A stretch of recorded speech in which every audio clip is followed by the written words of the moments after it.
হজরত ইউনুস আলাইহিস সালাম ছিলেন আল্লাহর এক বিশেষ নবী। তার জীবন ছিল ধৈর্য, কঠিন পরীক্ষা এবং আল্লাহর রহমতের এক আশ্চর্য নিদর্শন। তার গল্পে আছে সমুদ্রের ভয়ঙ্কর ঝড়, বিশাল মাছের পেট, অন্ধকার, দোয়া এবং আল্লাহর কুদরতের অপরিসীম শক্তি। ইউনুস আলাইহিস সালামকে আল্লাহ পাঠিয়েছিলেন এক শহরে, যেখানে মানুষ বহু বছর ধরে মূর্তি পূজা করত। তারা সত্যকে ভুলে গিয়েছিল, আল্লাহর বিধান থেকে দূরে সরে গিয়েছিল। ইউনুস আলাইহিস সালাম তাদের সত্যের পথে ডাকতে লাগলেন। তিনি বললেন, তোমাদের প্রভু একজন, তিনি আল্লাহ, তার ইবাদত করো, তার কাছে ফিরে আসো। কিন্তু শহরের মানুষ তাকে উপহাস করল। তারা বলল, তুমি শুধু একজন মানুষ, আমরা তোমার কথা শুনব না, তোমার কথা আমাদের কাছে মূল্যহীন।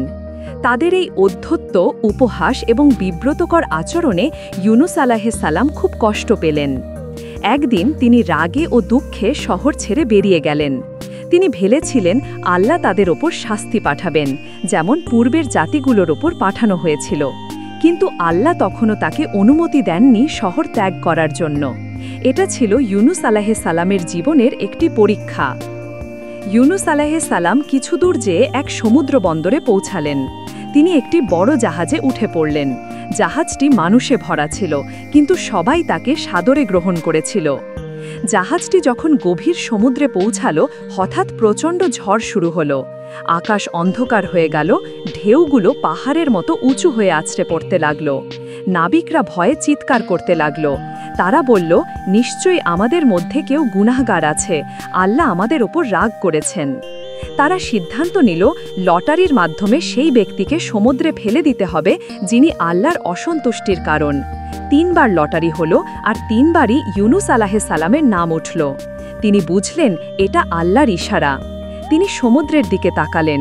চারদিকে অন্ধকার, ভয়ঙ্কর ঢেউ আর মানুষের চিৎকার। কিন্তু তিনি হৃদয়ে অনুভব করলেন এটাই আল্লাহর নির্দেশ। তিনি বললেন, আমাকেই সমুদ্রে ফেলো। যেইমাত্র তাকে পানিতে ফেলা হলো, সমুদ্রের নিচ থেকে এক বিশাল মাছ এসে তাকে আলতোভাবে গ্রাস করল। এটি ছিল আল্লাহর আদেশে। মাছ কোনোভাবেই তাকে ক্ষতি করল না, বরং তাকে নিজের পেটে নিরাপদে রাখল। ইউনুস আলাইহিস সালাম নিজেকে 3 অন্ধকারের মধ্যে পেলেন: রাতের অন্ধকার, সমুদ্রের অন্ধকার এবং মাছের পেটের অন্ধকার। তার চারদিকে কিছুই নেই, শুধু নিঃসীম অন্ধকার। তিনি অনুভব করলেন আল্লাহর দরবার ছাড়া আর কোথাও আশ্রয় নেই। এই গভীর অন্ধকারে তিনি আল্লাহর কাছে এমন একটি দোয়া করতে লাগলেন, যা কোরআনের অন্যতম শক্তিশালী দোয়া: লা ইলাহা ইল্লা আনতা সুবহানাকা ইন্নী কুনতু মিনাজ জালিমিন। অর্থ, হে আল্লাহ, তুমি ছাড়া কোনো উপাস্য নেই, তুমি পবিত্র, নিশ্চয়ই আমি জালিমদের অন্তর্ভুক্ত ছিলাম। এই দোয়া তিনি বারবার পড়তে লাগলেন, কান্না করতে লাগলেন, আল্লাহর কাছে ক্ষমা চাইতে লাগলেন। আল্লাহ তার এই আন্তরিক কান্না ও তওবা কবুল করলেন। আল্লাহ মাছকে আদেশ দিলেন, ইউনুসকে নিরাপদে তীরের উপর রেখে দাও। মাছটি তাকে তীরে এনে আস্তে করে বের করে দিল। তখন ইউনুস আলাইহিস সালামের শরীর খুব দুর্বল হয়ে গিয়েছিল। তার ওপর আল্লাহ কুমড়ার মতো একটি গাছ জন্মালেন, যা তাকে ছায়া দিল এবং ফল দিল, যাতে তিনি সুস্থ হতে পারেন। যখন তিনি সম্পূর্ণ সুস্থ হলেন, আল্লাহ তাকে আবার সেই জাতির কাছে যেতে বললেন যাদের তিনি ছেড়ে চলে এসেছিলেন। এবার তিনি আর রাগ করলেন না, তিনি গেলেন শান্তভাবে। কিন্তু আশ্চর্যের বিষয় ছিল, এবার পুরো শহর তার কথায় ঈমান আনল। তারা আল্লাহর দিকে ফিরে এলো।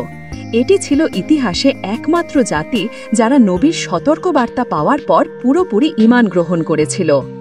এই গল্প আমাদের শেখায়, ধৈর্যহীনতা ক্ষতি আনে, তওবা মুক্তি আনে, আর আল্লাহর রহমত সব সীমা ছাড়িয়ে যায়। আল্লাহ তার বান্দাদের কখনো একা ফেলেন না। তিনি যাকে ভালোবাসেন তাকে পরীক্ষা করেন, আর পরীক্ষার পর দেন অশেষ রহমত।